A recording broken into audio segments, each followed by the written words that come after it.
Vamos então agora falar alguma coisa sobre o oitavo mandamento, que a gente conhece como não levantar falso testemunho, e que frequentemente nos livros de moral esse mandamento ele é assemelhado ao sétimo, que no sétimo mandamento, que se preceitua de não roubar, você está, através do roubo, você tirando a propriedade alheia. E no oitavo mandamento, que preceitua não levantar falso testemunho, você está tirando a fama alheia. E se coloca que, de modo geral, você tirar a fama de uma pessoa é mais grave do que você tirar as posses dele. Por um motivo muito simples. Se alguém roubar a tua casa, mas você tem uma reputação de homem honesto, bom, trabalhador, você arruma um emprego e você monta outra casa. Se no fundo você perdeu apenas uma casa, você não perdeu tudo. Agora, se você perder a fama, de uma certa maneira você perdeu tudo, porque o teu lugar na sociedade depende da fama que você tem. Quando a gente está se referindo à fama, não é o fulano ser famoso e conhecido, ou ser desconhecido e ignorado.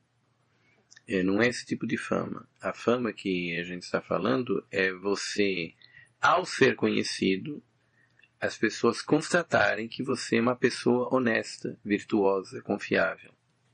Então você pode ter uma boa fama e ser um ilustre desconhecido. E você pode ser uma pessoa famosa e não ter fama nenhuma, no sentido moral. Quer dizer, se você é famosa, conhecida por todo mundo, mas todo mundo sabe que você não presta, você não tem fama nenhuma. Se ninguém te conhece, mas todo mundo que está perto de você atesta de joelhos que você é a pessoa mais honesta do mundo, e se alguém, ignorando que você existe, souber que você existe e fizer uma pesquisa, ele constatar que você é uma pessoa honesta e confiável, a tua fama é enorme. E é isso que permite a vida em sociedade. Quando as pessoas confiam no outro, porque ele tem construído uma fama de homem justo, honesto, competente, sincero, confiável, etc, etc, etc, você consegue fazer qualquer coisa. Você consegue empréstimo, você consegue uma doação para você começar um trabalho, se você perdeu tudo. Se você já tem um trabalho, você consegue bons contratos, porque as pessoas confiam no teu produto, confiam na tua palavra. E então você nunca vai estar em maus lençóis. Sempre vai ter os amigos que te ajudem, ou pessoas que estejam dispostas a te ajudar. Se você, ao contrário, tem uma péssima fama, você está roubado. Você não consegue fazer absolutamente nada. Você perdeu a coisa mais preciosa do mundo. Mais do que qualquer propriedade. É por isso que, muitas vezes, os fulanos que saem de um presídio, depois de terem cumprido penas longas por crimes horríveis, eles não conseguem reconstruir a vida. Porque mesmo se eles forem pessoas competentes do ponto de vista profissional, é que eles não perderam completamente a fama. Então, o sétimo mandamento, ele proíbe que a gente cause dano à propriedade alheia. O oitavo mandamento, a gente proíbe que a gente cause dano à fama alheia. Tá? E no seu gênero, você tirar a fama é mais grave do que você tirar a propriedade. Por causa disso que eu acabei de falar. Então, o sétimo e oitavo mandamento, eles estão profundamente relacionados com a questão da justiça. Então, o respeito ao próximo,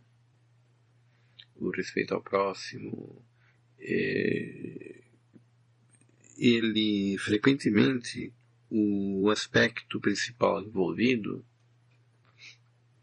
é a questão do descontrole do irascível, do ponto de vista psicológico. O sexto, o sétimo e oitavo mandamento, eles envolvem questão de justiça. Inclusive, assim como no sétimo mandamento, a quebra do oitavo mandamento, justamente por causa disso, exige a restituição da fama. No sétimo mandamento, quando você rouba, para você ser perdoado, não basta você pedir perdão, você tem que devolver o objeto do roubo. No caso da fama, quando possível, e se você retirou a fama, por exemplo, por causa de uma calúnia, não basta você pedir perdão, você tem que desfazer a calúnia. Bom, então, via de regra, os três grandes aspectos do que a gente vê no oitavo mandamento e que a gente seria muito bom que a gente aprendesse para desenvolver este senso de justiça, este senso do outro. Tá?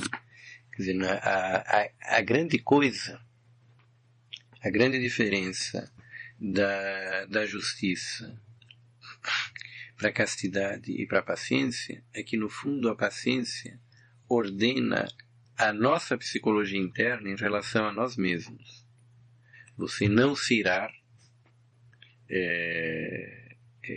fora das medidas e você controlar os seus desejos de concupiscência. Então, é uma ordenação interna. A justiça, ela ordena a gente não tanto para conosco, mas para as coisas externas, as pessoas externas. Então ela, num certo sentido, exige um nível de consciência maior. Não basta que a gente seja dono de si próprio, a gente tem que também ser capaz de ter a consciência do justo valor do outro. É uma maneira da gente aprender a estender a virtude, digamos assim, ao mundo exterior que nos rodeia. A gente, ao dar o salário justo, ao a gente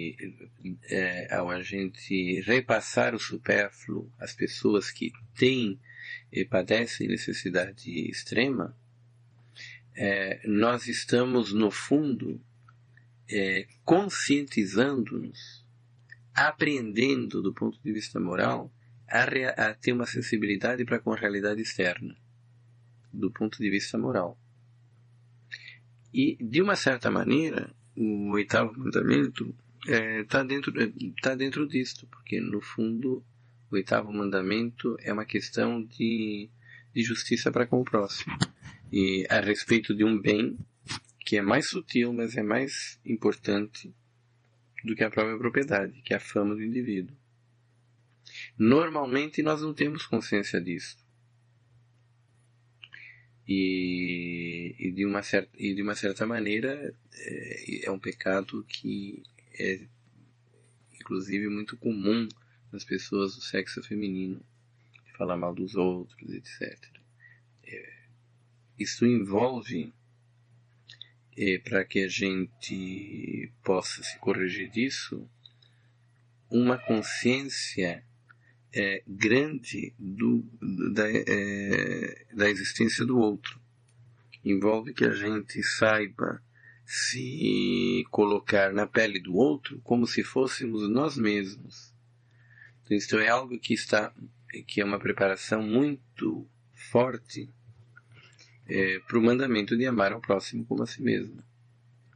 Então, o indivíduo que não tem esse senso de justiça está longe desse mandamento. Então, existem três aspectos importantes no oitavo mandamento. O mais grave de todos é o da calúnia. Calúnia é o ato pelo qual nós atribuímos a uma pessoa uma culpa que ele não tem. Você acusa alguém de ter cometido um pecado grave que ele realmente não fez. Então, que ele roubou, que ele matou, que ele estuprou, que ele mente, etc, etc. E a calúnia normalmente se refere principalmente a estas coisas que, ao serem feitas, são moralmente más. Você pode caluniar também atribuindo um defeito grave a uma pessoa.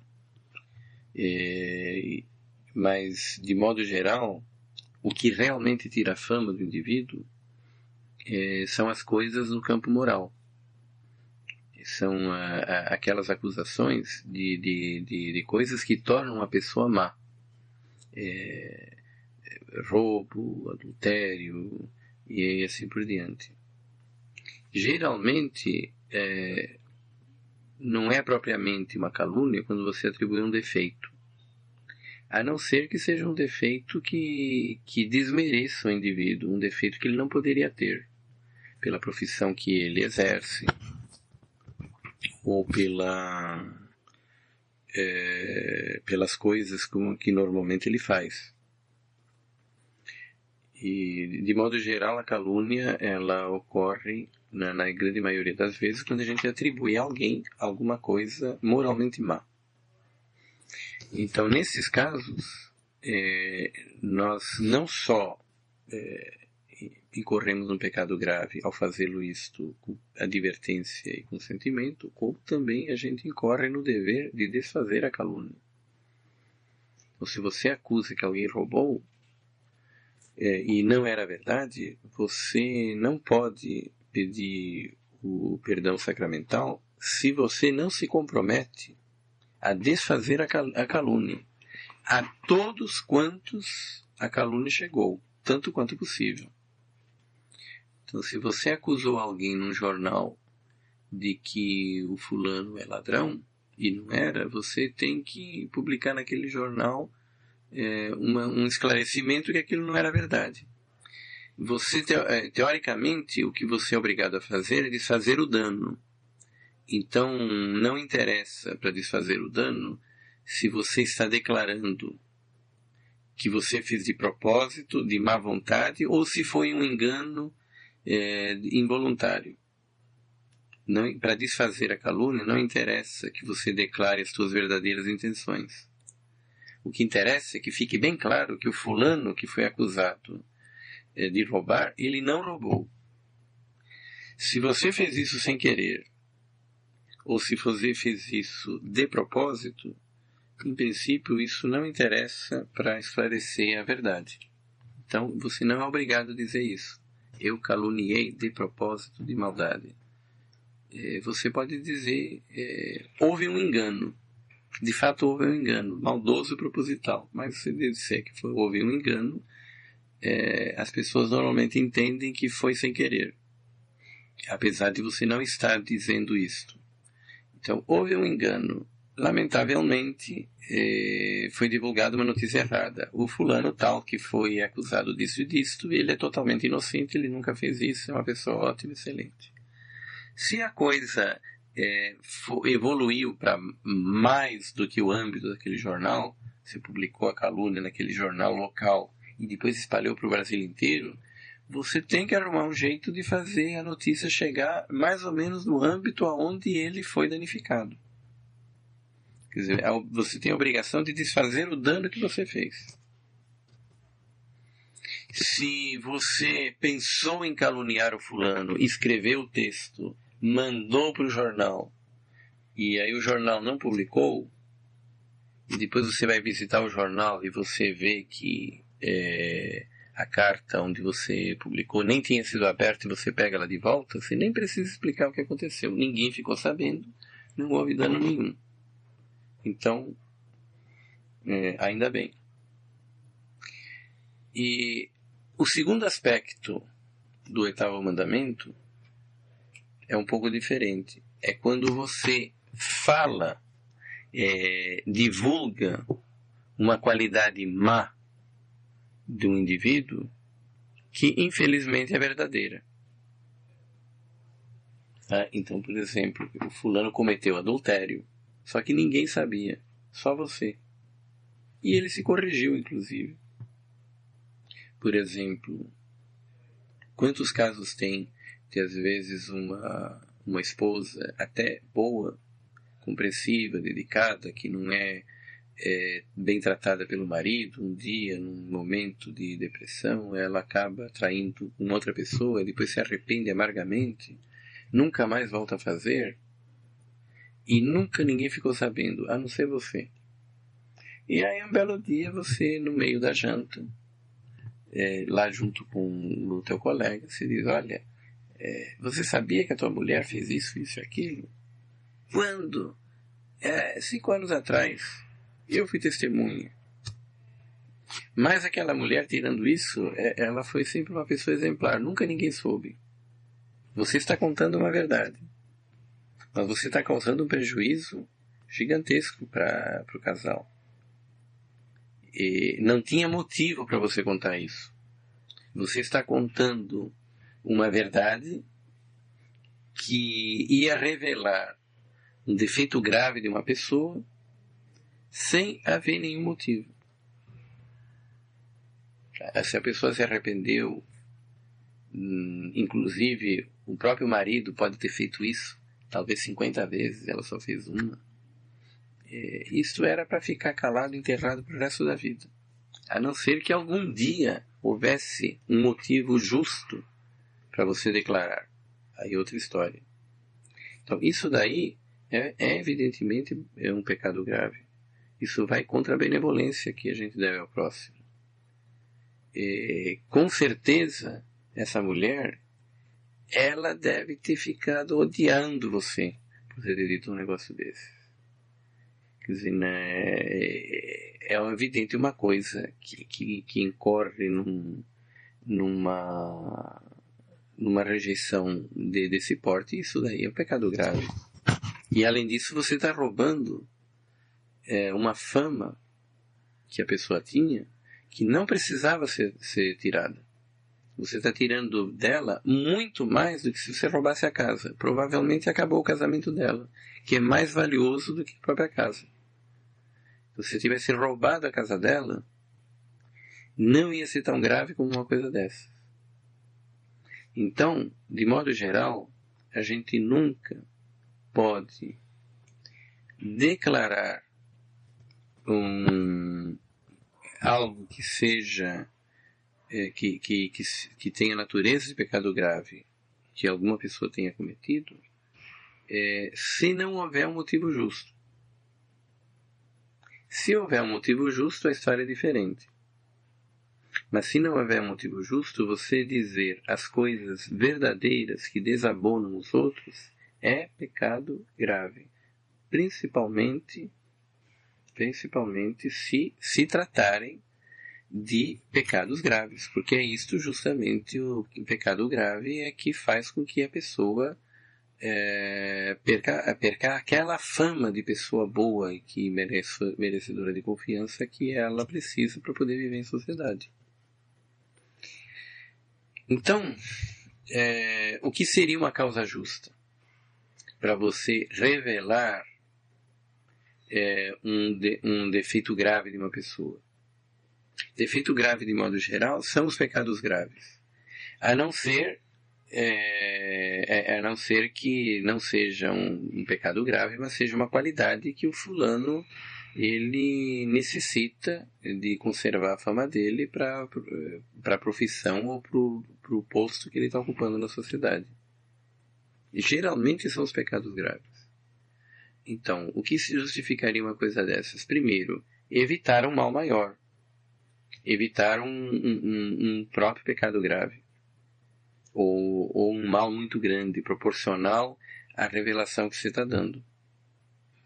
Então, por exemplo, um fulano é viciado em drogas, mas ninguém sabe. Se isto não está causando mal para ninguém, não é justo você contar para todo mundo que fulano é viciado em drogas. Se isso não está causando mal para ninguém, é um problema dele, por enquanto. O que você deve ir lá aconselhar ele, e não falar para todo mundo. Agora, muito diferente é se o fulano é viciado em drogas, ninguém está sabendo, e ele é noivo de uma menina, filha de uma boa família, que quer constituir uma família cristã, honrada, e vai casar com um fulano que é viciado em drogas e ela não está sabendo. Então, num caso desses, é absolutamente justo você chegar para essa moça e dizer: escuta, eu queria te falar uma coisa, em particular. O indivíduo com quem você vai casar, ele é viciado em drogas. Assim, assado e cozido. Se ela entendeu, muito bem. Se, apesar de todas as evidências, você vê que ela não quer acreditar, que ela está cega, certo? E que ela, inclusive, ficou irada com você por você dizer algo que ela reputa uma mentira, e você tem certeza que aquilo é verdade e vai arrebentar a vida dela, que ela só vai perceber isso depois de casada, você também tem direito de ir falar com o pai dela, com a mãe dela. Isso não é falar mal dos outros. Isso é justo e pode inclusive ser obrigatório. A mesma coisa, um indivíduo que roubou a vida inteira, ele só vive para roubar, só que ninguém está sabendo, e ele se candidata à prefeitura, ou ao governo do estado, ou à presidência da república, e só você sabe, e você sabe inclusive que ele está fazendo isso, dado o passado dele, porque na prefeitura, no governo, na presidência, aí ele vai roubar mais do que todo o resto da vida dele já roubou. Então é justo e correto você escrever um artigo de jornal ou denunciar publicamente que o fulano fez isso. Porque aquilo está servindo de... A falta de conhecimento, ele está usando como arma para poder causar um prejuízo muitíssimo maior. Então, você evitar um mal maior ou um mal proporcional justifica plenamente você avisar a quem de direito tenha que saber sobre os males que no momento estão ocultos. Um outro motivo que considera-se que justifique você revelar um defeito grave de alguém é quando você precisa pedir um conselho para você resolver um problema. E você não pode explicar o que está acontecendo sem você explicar que o fulano que está envolvido na história não presta. Então, por exemplo, tem um indivíduo que ele é um ladrão, mas ninguém está sabendo disso. Ou ele tem um passado condenável. E aí ele pede para você ir trabalhar com ele. Certo? Você não sabe se você vai aceitar ou não, porque o trabalho que está sendo pedido é um trabalho honesto. Certo? Você não vai roubar no teu trabalho. O trabalho não foi feito para roubar, mas você sabe que o fulano é um ladrão. Certo? E aí, o único jeito de você resolver a história é você pedindo um conselho para alguém, por exemplo, que trabalhou naquela repartição. Ou trabalhou em serviços semelhantes. E aí você vai ter que explicar: olha, o fulano me convidou, mas ele é um ladrão. E ele me convidou para esse serviço. Você acha que eu devo aceitar ou não? Jamais ele vai entender o que você está falando se você não explicar que ele é ladrão. Então, nesse caso, na verdade, no fundo é o mesmo do anterior. Você está querendo evitar um mal maior, ou um mal proporcional. E principalmente, se você está pedindo conselho, não para o delegado de polícia que tem que prender o indivíduo, tá? Mas você está pedindo conselho, ou melhor, você está pedindo conselho não para o jornalista que vai publicar a coisa no jornal, certo? Mas você está pedindo conselho para alguém que vai manter a devida reserva, que vai ficar só entre eles, é um homem prudente, e que vai entender a coisa, então isso é um motivo justo. Obviamente, eu estou me referindo a um caso de alguém que roubou, mas que ele não está ameaçando imediatamente roubar mais alguém. Talvez não seja o exemplo mais adequado. Mas em suma, você pediu conselho para alguém que é um homem prudente e que não vai espalhar para todo mundo de que sobre uma pessoa que tem algum passado condenável em alguma coisa, isso não é uma coisa errada, porque é uma coisa proporcional. Também não se considera que seja errado falar mal dos outros quando todo mundo já está sabendo do que o fulano fez. Então, por exemplo, existem pessoas que têm fama de serem grandes ladrões e todo mundo sabe disso. É público e notório. No Brasil existem muitas pessoas assim. Se você comentar isso com alguém e você comentar que determinada pessoa é um corrupto, isso daí não é uma coisa errada, porque o erro está justamente em você roubar a fama de alguém ou tirar a fama de alguém sem um motivo justo. Se ele já perdeu completamente a fama, você não existe nada que você esteja tirando dele que ele já não tenha perdido. Então, isso daí não é um erro moral. Então, aquelas pessoas que na história já ficaram marcadas por terem sido assassinos, ladrões, etc., e que todo mundo sabe, você falar disto não é absolutamente nenhum erro. Todo mundo sabe que o Hitler mandou matar milhões de judeus, ou milhares de judeus, nos campos de concentração. Se você comentar isso com alguma pessoa, o Hitler já perdeu a fama dele até o dia do juízo final. Então, isso daí absolutamente não é erro nenhum.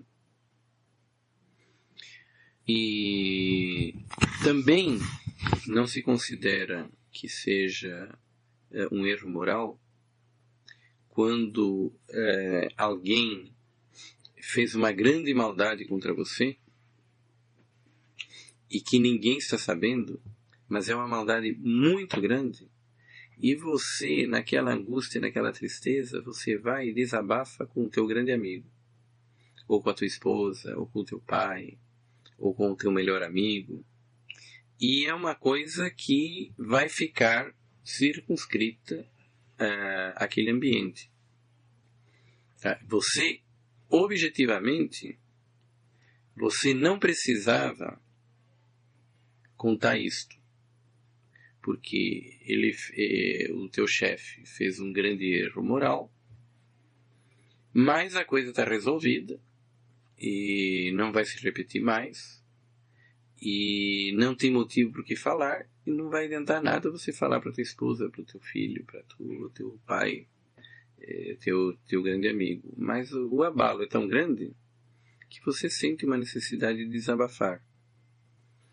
E se aquilo ali ficar circunscrito, naquele ambiente, você com teu amigo, etc., isso daí não se considera um pecado grave, ou matéria grave. E principalmente, inclusive, se o teu amigo não tiver conhecimento do outro.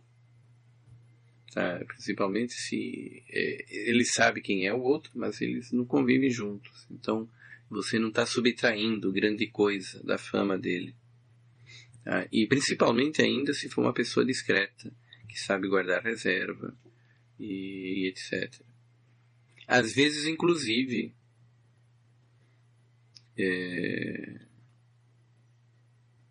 em outras circunstâncias desse tipo. Certo? Em circunstâncias dessa maneira, porque se considera que se você sofreu uma injúria muito grande que te causa uma aflição tremenda, você ser obrigado a não contar isso para ninguém seria uma coisa extremamente desumana. Quer dizer, se alguém te fizer uma tremenda maldade, e aí só pelo fato que não tem utilidade nenhuma objetiva para corrigir a coisa, você contar para alguma pessoa, você ser obrigado a guardar segredo para o resto da tua vida. Mas isto, veja bem, supõe-se que seja para um amigo íntimo, preferencialmente alguém que não seja da convivência do outro, que seja a tua esposa, o teu pai, o teu conselheiro, ou um homem de virtude que vai saber guardar reserva, e que seja feito isso por questão de consolo, de desabafo. Se você fizer isto por ódio, certo? Se você fizer isto por ódio, assim como se você divulgar os feitos maldosos de alguém que é público e notório, e você divulgar por ódio, isso já fica pecado por si mesmo.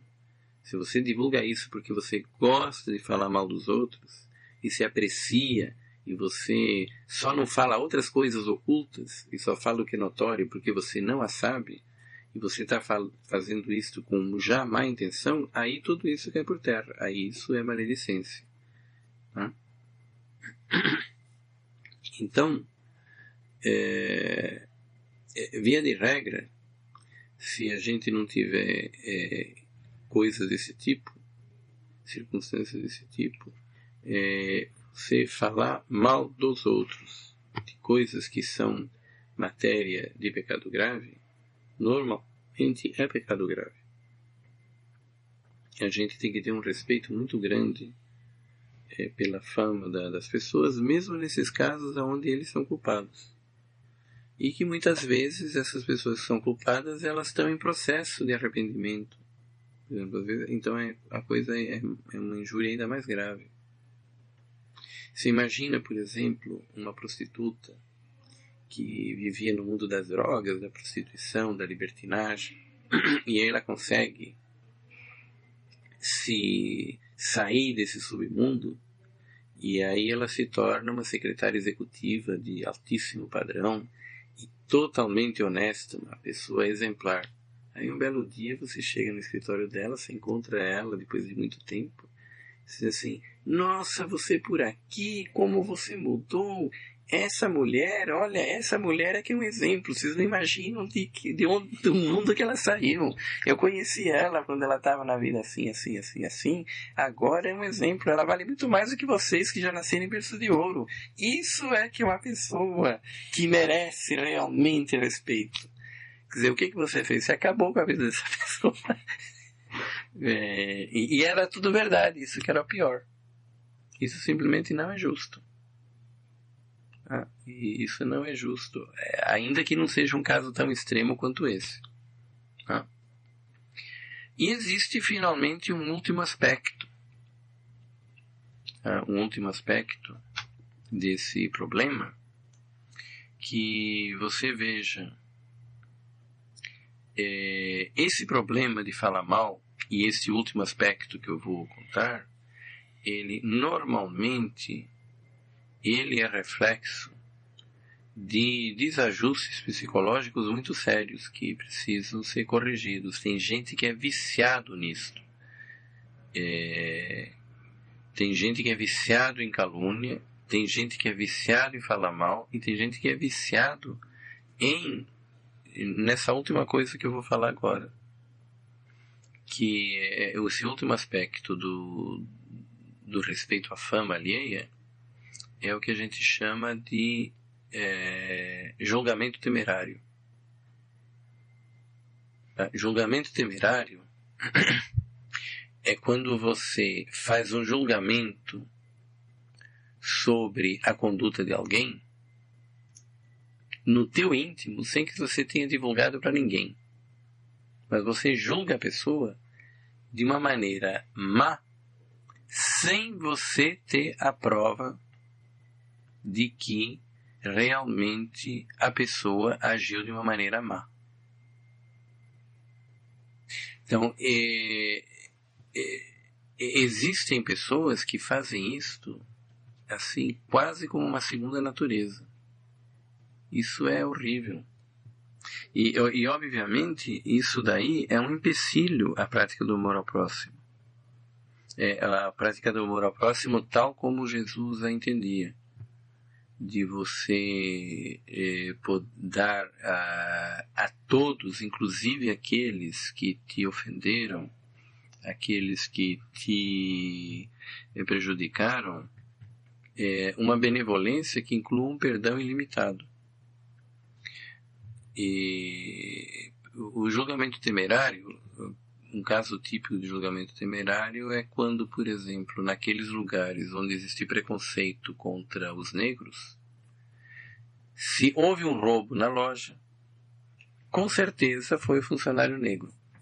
A menos que você tenha encontrado o criminoso e tenha as provas evidentes, se você não consegue encontrar quem foi, só pode ser o João, que é o fulano de cor. Você tem certeza que foi ele. Você não vai acusá-lo porque você não tem provas. E você sabe que você nem vai falar disso, porque ele pode te processar. Mas que você julga no teu íntimo que foi ele, sendo que você não tem nenhuma prova que foi ele. Você pode desconfiar que foi ele, levantar a hipótese. Essa é outra história. Mas você dá como certo que foi ele, sem você ter a prova, isso é julgamento temerário. Então você só pode atribuir no teu íntimo uma culpa grave para alguém quando você tem a prova evidente que é aquilo. Só que as pessoas que incorrem em julgamento temerário, elas normalmente acham que qualquer coisa é prova evidente. Se o cara é negro e você não achou verdadeiro, só pode ser ele.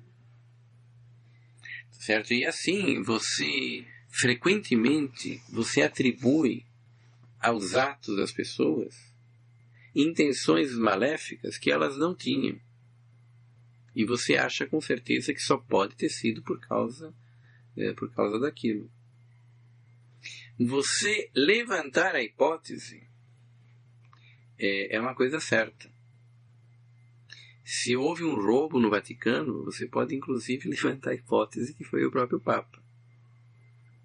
Certo? É uma hipótese remota. Mas como mera hipótese de trabalho, se você é um detetive que foi chamado para investigar o caso, você não pode descartar essa hipótese de cara. Pelo menos não com certeza total absoluta. Mas uma coisa é você colocar uma hipótese, inclusive remotíssima. Outra coisa é você dar como certo que o culpado é o fulano de tal, sem que tenha sido. E você achar que um indivíduo que fez tal coisa só podia estar sendo movido por tal intenção. Se essa intenção, se ela fosse real, fosse pecado grave. Mesmo que você não diga para ninguém. Na prática, muitas vezes, quando as pessoas são verdadeiramente boas, às vezes elas se enganam. Porque elas... uma pessoa que seja verdadeiramente boa e virtuosa, às vezes ela pode estar cometendo um julgamento temerário e ela não tem verdadeira consciência disso. Porque ela acha que os indícios são suficientes, quando na verdade não são, mas ela acha sinceramente que são.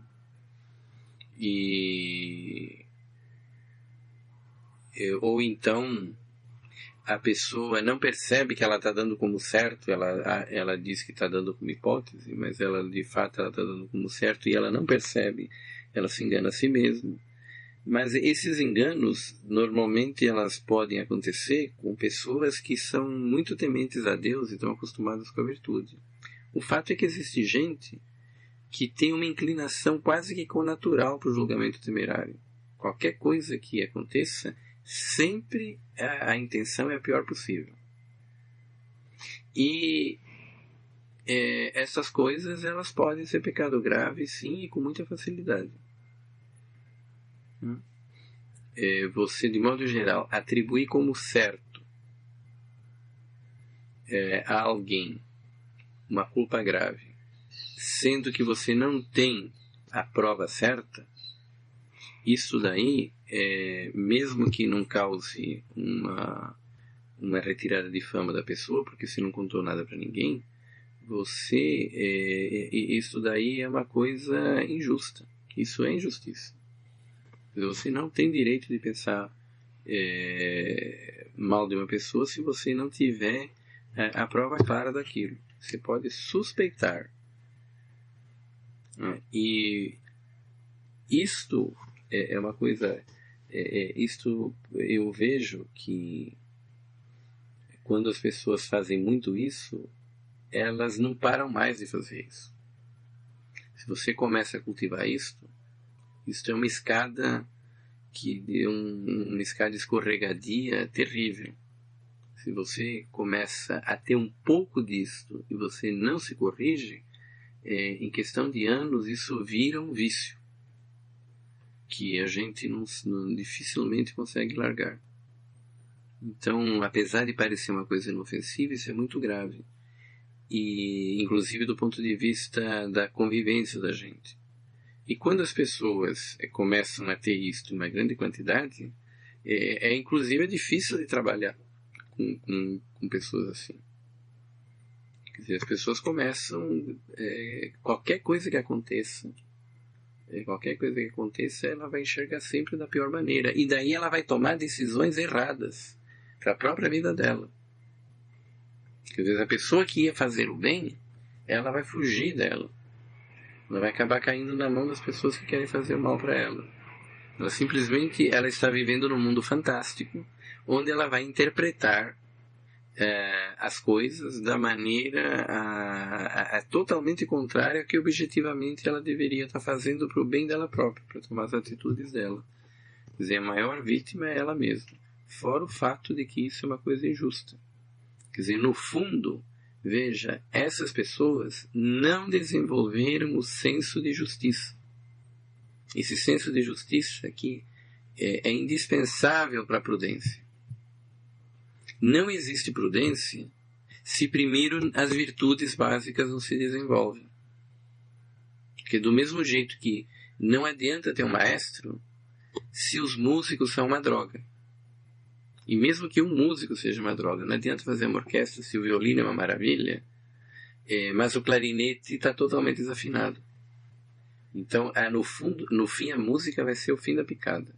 Essas pessoas, elas não desenvolveram um senso agudo de justiça, de atribuir ao próximo aquilo que é do direito delas. Quer dizer, elas podem dar o salário certo, elas podem dar o supérfluo, elas podem, às vezes, não caluniar os outros, e às vezes elas podem até não falar mal dos outros, mas lá dentro elas não têm interiormente aquele senso de atribuir às pessoas externas o que é justo.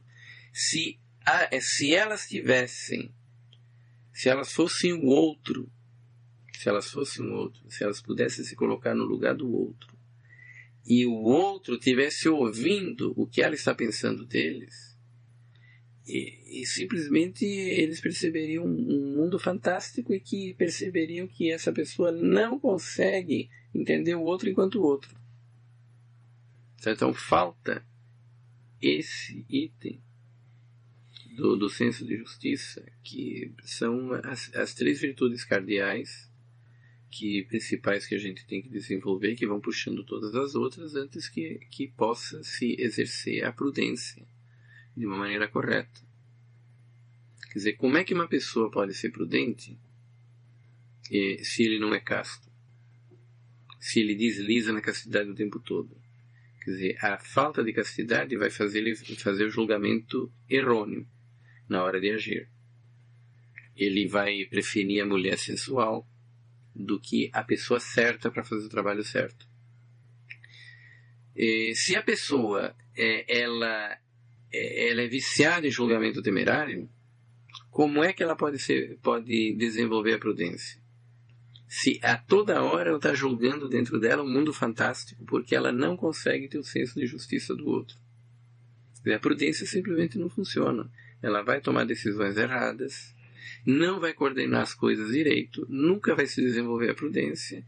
E, inclusive, se a prudência não se desenvolve nas coisas pequenas, ela não consegue se desenvolver na vida como um todo, para poder levar a contemplação.